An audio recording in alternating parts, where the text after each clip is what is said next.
Hai teens, kembali kita berjumpa di TFC. Kali ini kita akan merenungkan satu tema, yaitu Raja Damai. Dan renungan ini ditulis oleh Pendeta Hizkia Anugrah Gunawan. Sebelum itu mari kita berdoa. Ya Tuhan, kami kembali di hari ini hendak merenungkan satu bagian firman-Mu. Kiranya Roh Kudus yang menolong kami agar kami mampu mengerti, terlebih dapat mengaplikasikan di dalam kehidupan kami hari lepas hari. Di dalam nama Tuhan Yesus kami berdoa. Amin.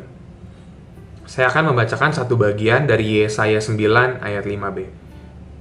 Dan namanya disebut orang penasihat ajaib, Allah yang perkasa, Bapa yang kekal, Raja Damai. Seorang pemimpin biasanya mendapat julukan berdasarkan karya yang ia hasilkan selama masa pemerintahannya. Misalnya Soekarno mendapat julukan Bapak Proklamator karena dia memproklamasikan kemerdekaan Indonesia. Presiden Soeharto dijuluki Bapak Pembangunan karena pada pemerintahannya terjadi pembangunan yang pesat di Indonesia. Begitu pula dengan presiden-presiden selanjutnya. Mesias yang dinantikan Israel pun memiliki julukan-julukannya sendiri. Dia disebut sebagai Raja Damai. Julukan ini mencerminkan karya dari Mesias yang dijanjikan. Julukan inilah yang dinyatakan Yesaya dalam nubuatnya. Kata damai yang digunakan Yesaya berasal dari kata shalom. Pengertian shalom bukan sekedar damai dalam arti tenang. Kata shalom memiliki arti completeness.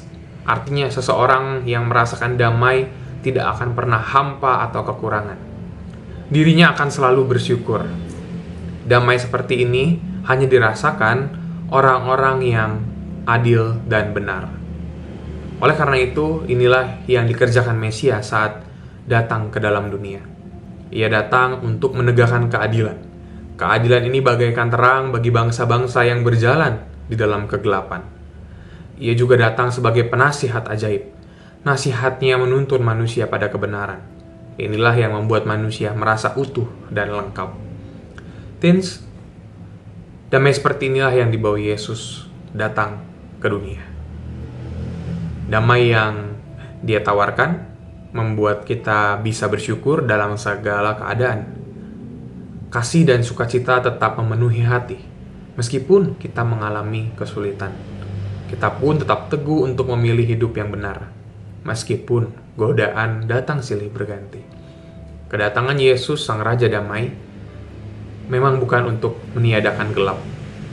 Ia mau agar kita tetap merasa damai, sekalipun perang dan konflik masih terjadi. Justru, kita perlu waspada jika damai yang kita rasakan bergantung pada situasi sekitar. Bisa jadi, kitalah yang justru jauh dari perbuatan adil dan benar. Mari kita berdoa.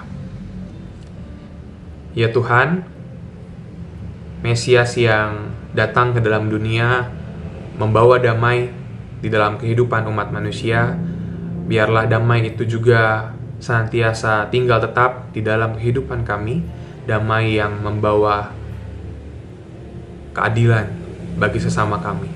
Dan kiranya kami juga dapat menjadi pembawa damai tersebut di dalam kehidupan kami, dimanapun kami berada. Di dalam nama Tuhan Yesus kami memohon. Amin. Demikian renungan di hari ini, sampai jumpa di kesempatan yang lain. Jangan lupa like dan bagikan ke teman-teman yang lain.